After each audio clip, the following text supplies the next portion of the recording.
Selamat datang kembali di channel Berbagi Cara, wahai para kaum cendekiawan yang budiman dan dermawan. Ini baru aja semangat.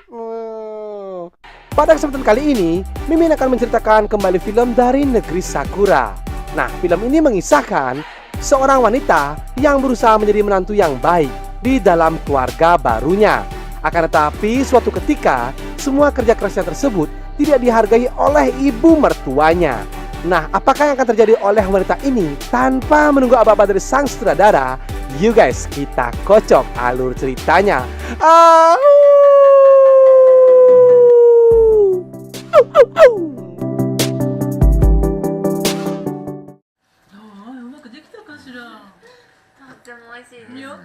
Film akan diawali dari sebuah keluarga cemara yang sedang makan malam bersama.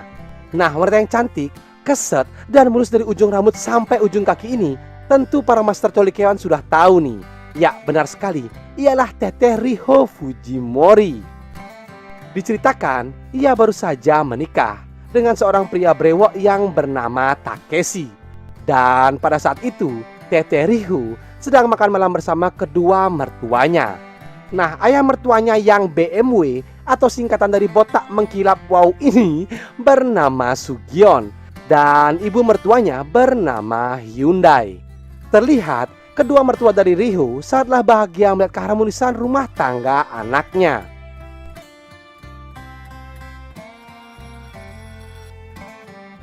Pada malam harinya, saat Teteh Riho meminta jatah mingguan kepada Takeshi, nampaknya si Takeshi yang sok-sokan akting kecapean ini dengan gobloknya menolak ajakan dari sang istri tercinta. Sehingga dari sinilah kesedihan dan kesepian yang mendalam mulai terasa dalam hidup Teteh Riho. Ya, udah dimarahin sama mertua, sekarang malah dicampakkan oleh suaminya. Sabar ya Teh, sabar. Belum mulai nih filmnya, belum mulai.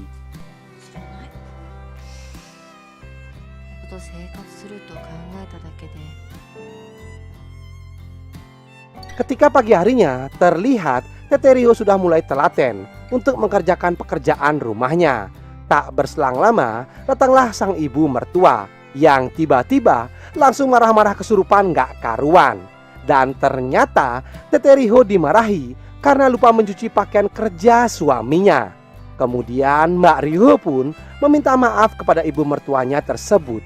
Akan tetapi, ibu mertuanya tetap nyerocos ngegas gak karuan.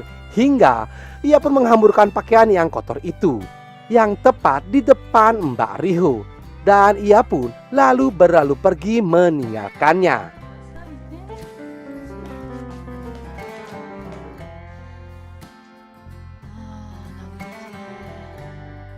Nah, saat Teteh Riho sudah selesai melakukan tugasnya, ia pun rebahan sebentar di sebuah sofa untuk beristirahat. Akan tetapi tiba-tiba Teteh Riho pun mendengar aungan naga birawa dari kamar ayahnya.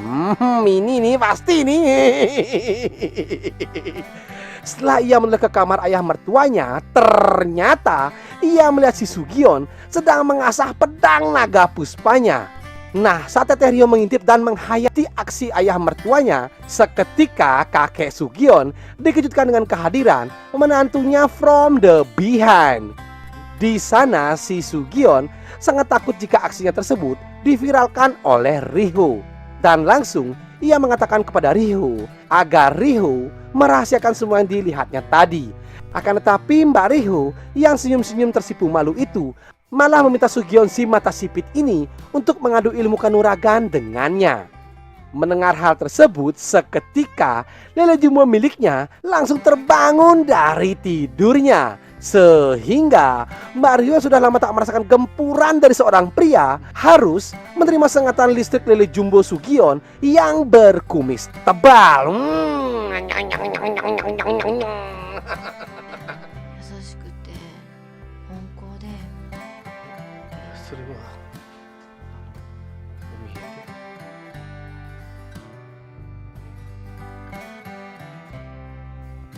Lanjut cerita, keesokan harinya terlihat Teteh Riho yang sedang ditraining cara membersihkan kaca jendela oleh ibu mertuanya.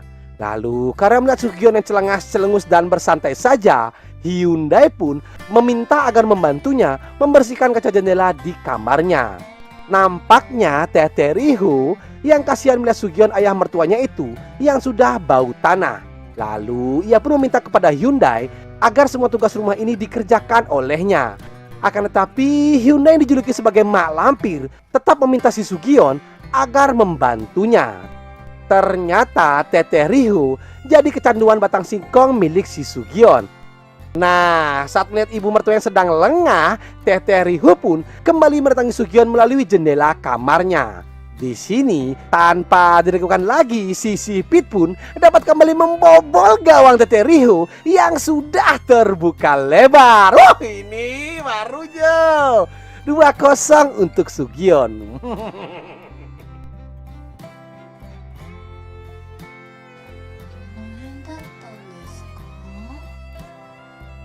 Sore harinya, saat Mbak Riho sedang asik jogging-jogging, ia pun kembali diganggu oleh telepon masuk dari ibu mertuanya yang meminta agar Teteh Riho bergegas kembali untuk pulang. Akan tetapi saat sudah sampai di rumah, ternyata pintu masuk rumah sengaja dikunci oleh ibu mertuanya dengan menggunakan sebuah rantai. Kemudian Teteh Riho pun menyadari bahwa si Sugyeon adalah pahlawan penyelamat baginya. Ia pun langsung menelepon si Sugyeon dan memintanya untuk membuka gembok pintu. Nah, Sugyeon akan segera membukakan pintu untuk menantu kesayangannya itu sempat dilarang oleh istrinya. Akan tetapi si Sugyeon yang merupakan ayah mertua yang baik di film ini tetap tak menghiraukan ocehan dari istrinya dan bergegas untuk membukakan ia pintu. Wih, ini baru mertua namanya nih ya. Nah, kayak gini baru seneng aku ya. Makasih.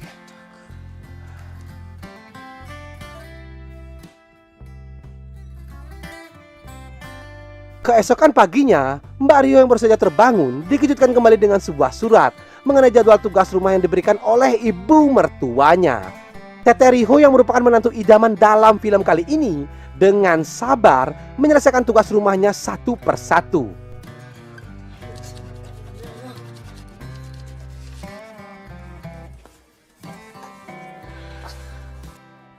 Lalu saat malam harinya, terlihat Teteh Riho yang sudah selesai menyiapkan makan malam bersama. Nah, sedangkan si Takeshi yang nggak nongol-nongol di film kali ini, diceritakan ia sedang berlayar.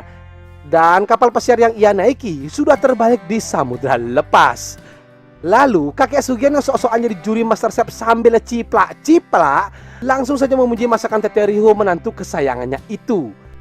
Mendengar hal itu, sang istri yang sadar bahwa masakan menantunya yang kurang enak merasa iri dan membuang makanan tersebut, dan ia pun berlalu pergi.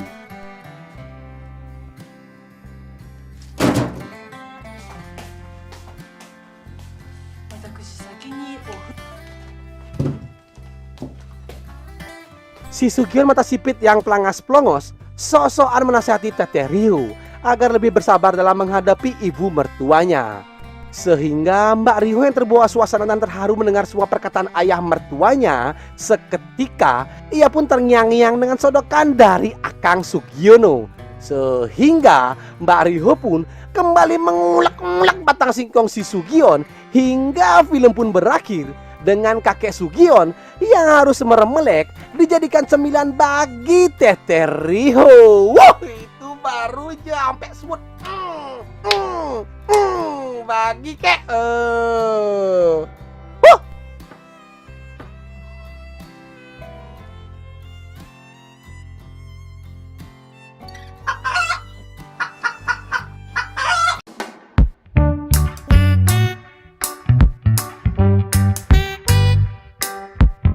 Oke guys, begitulah alur cerita film kali ini ya.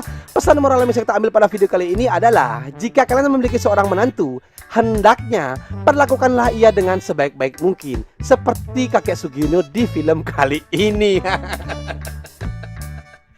Oh ya, jika kalian senang dengan channel ini, silakan klik subscribe dan nyalakan loncengnya agar kalian tidak ketinggalan video terbaru dari channel ini. Mohon maaf jika saya ada salah kata. Saya undur diri. See you next video and adioso. Ikan hiu mangap-mangap. Thank you ngap. Woo!